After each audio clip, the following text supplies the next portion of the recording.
Aujourd'hui, tous ces indicateurs sont au vert, à l'exception notable de 2 départements, le Val d'Oise et Mayotte. Alors ça ne veut pas dire que le virus ne circule plus. Ça ne veut pas dire que le virus ne circulerait que dans ces 2 départements de Mayotte et du Val d'Oise. Pas du tout.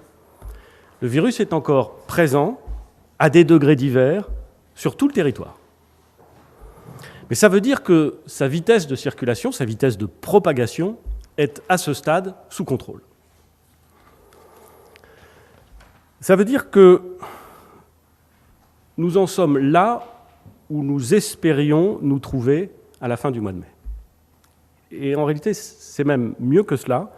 Nous sommes un peu mieux que là où nous espérions être. Tous les départements vont bénéficier de nouvelles mesures fortes de déconfinement. Mais nous allons surveiller avec une vigilance particulière les départements d'Île-de-France, la Guyane et Mayotte.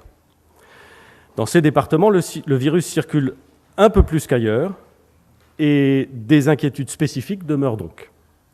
Le ministre de la Santé y reviendra. Dans ces départements, que nous allons qualifier de départements orange, le déconfinement sera, dans les 3 semaines qui viennent, un peu plus prudent que sur le reste du territoire. Au cours de cette phase 2, et je veux insister sur cet élément qui est important, la liberté, enfin, va redevenir la règle et l'interdiction constituera l'exception.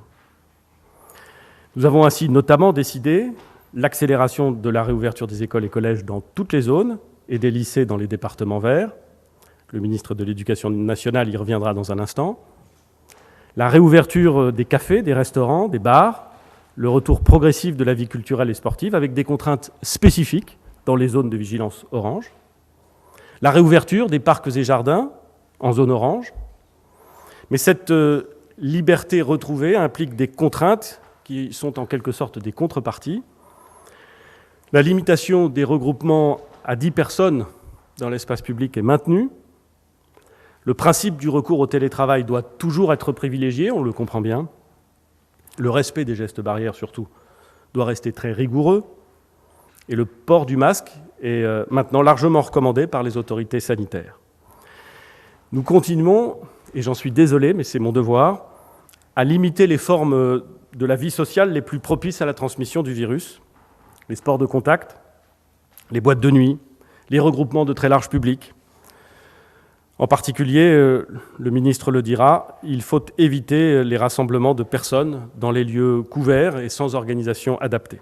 Compte tenu de l'évolution de la crise sanitaire, les restaurants, bars et cafés pourront ouvrir dans tous les départements à partir du 2 juin, mais ils ouvriront avec des restrictions temporaires dans ceux qui se trouvent dans les zones oranges, là où une vigilance particulière est nécessaire.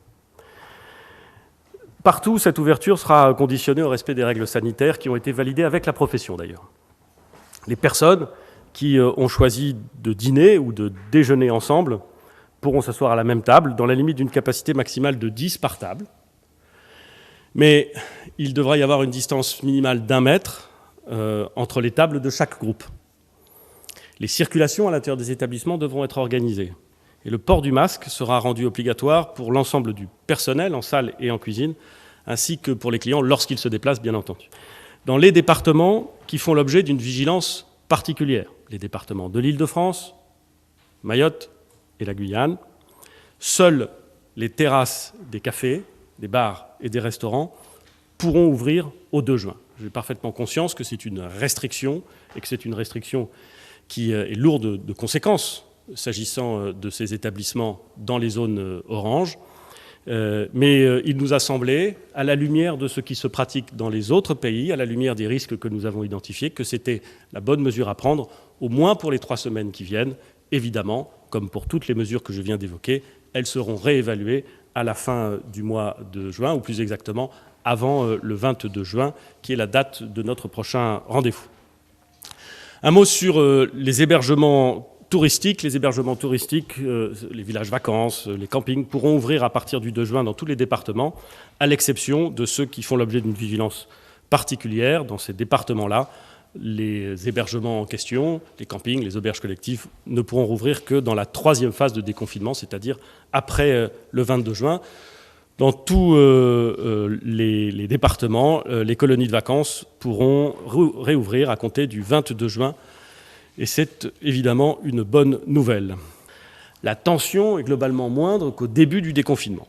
La mesure d'interdiction de déplacement de plus de 100 km a été très utile durant ces 3 dernières semaines pour limiter la propagation du virus. Elle a été bien respectée par les Français, je les en remercie. Mais aujourd'hui, avec la pression qui a baissé, cette mesure n'a plus de justification. À compter du 2 juin, il est donc mis fin à l'interdiction de déplacement de plus de 100 km de chez soi. Notre vie sociale, notre vie culturelle, notre vie sportive va pouvoir reprendre plus largement. Je l'ai dit, dès ce week-end, les parcs et jardins seront ouverts sur tout le territoire, en zone dite orange, comme partout en France. Le port du masque pourra être imposé dans de nombreux espaces. À la demande des maires, les préfets pourront, par mesure de précaution supplémentaire, imposer le port du masque dans les espaces publics. Ce sera aux acteurs locaux d'en décider. À compter du 2 juin, seront aussi également réouverts sur tout le territoire les plages, les lacs, les plans d'eau, les musées, les monuments seront également ouverts sur l'ensemble du territoire. Le port du masque, il sera lui aussi obligatoire. Pour un certain nombre d'activités, une distinction va cependant devoir encore être réalisée dans les 3 prochaines semaines entre les zones vertes et les zones oranges. Dans les zones vertes, les salles de spectacle et les théâtres pourront ouvrir à compter du 2 juin. Je ne méconnais absolument pas la difficulté pratique de réouvrir ces équipements dès lors que la programmation s'est trouvée perturbée, que les répétitions n'ont pas pu intervenir. Mais il nous semble que si certains peuvent le faire, alors qu'ils le fassent. Les règles de distanciation physique devront y être respectées par une organisation spécifique des places assises, une gestion des flux conforme au protocole sanitaire de ces espaces et le port du masque, il sera obligatoire. Dans les mêmes zones vertes, les activités sportives pourront aussi ouvrir plus largement avec l'ouverture des gymnases et des salles de sport. Je sais que c'était une décision attendue par beaucoup à l'approche de l'été. Les piscines y seront également ouvertes dès le 2 juin.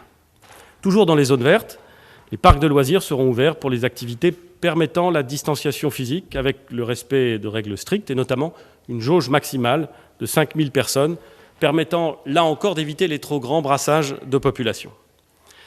Pour les installations que je viens de citer, les salles de spectacle, les théâtres, les gymnases, les salles de sport, les piscines, les parcs de plein air, elles ne seront ouvertes dans les zones oranges qu'à compter du 22 juin. Enfin, partout sur le territoire, les cinémas rouvriront à compter du 22 juin. C'est une demande qui nous a été faite par les exploitants de cinéma eux-mêmes qui voulaient que la réouverture soit nationale, de façon à pouvoir organiser la programmation des salles. Et nous faisons droit à cette demande. Elle interviendra à compter du 22 juin prochain.